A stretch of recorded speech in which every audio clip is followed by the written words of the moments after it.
Well, that's like the bigger part of it, because everyone's information is now online. It's I don't know what the expectation is with people when they have Facebooks, and they create this whole profile that will come up with a Google search. I don't know what people are expecting when they think that all their information, like, nobody could access it.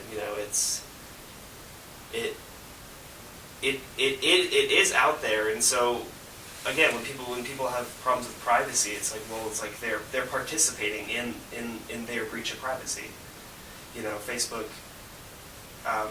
It's like you put all your information up there, and like your pictures, and people can deduce from your pictures like where you are, like what you're doing.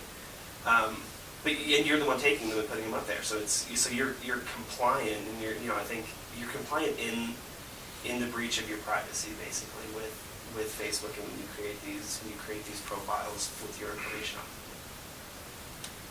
There's always a risk, in terms of surveillance and lack of privacy, but in terms of digital communication, it only has as much power to affect you as you allow, and you can carry that beyond your own personal life, just what's on your Facebook page and what might come up about you in a Google search. If you want to, this is going to sound, I guess, a little like conspiracy, but say the government, for example, if they wanted information on you, and we've had issues with that in the past.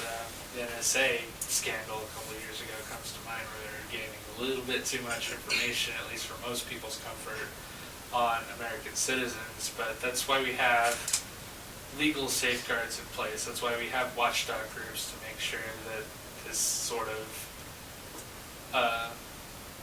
momentum that's been gaining ground these last few years with digital surveillance doesn't end up in the hands of too few people, and doesn't end up just... It only affects you as much as you let it. You can try to totally live off the grid, or you can just try to adapt to the technology. If you don't want something out there, then don't put it out there. It's not always very easy, but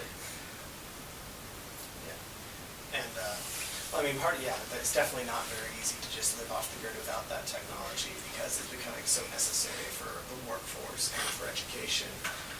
And as far as that NSA schedule or scandal that you mentioned, and that whole deal with that provision, I guess, in the Patriot Act about how they're able to collect data and stuff. I just only learned about this because I watched John Oliver's HBO talk show last week, and they had a special, or 2 weeks ago, and they had a special on it, and Edward Snowden, I think is his name. yeah. So that the NSA is able to collect data, and we can have watchdog groups and such. We can have journalists in Washington trying to keep an eye on stuff like that, but it's hard because often they're not usually using the same skills.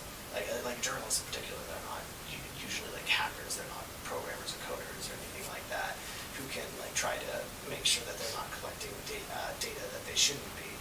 And the fear often is that maybe the government isn't going to use the information to anything nefarious, but it's not like government institutions, like government databanks and servers and stuff haven't been hacked before by people who shouldn't be getting into them.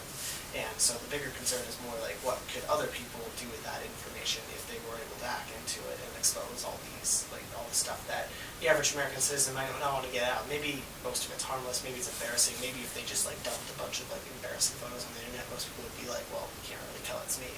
It's just my lower body.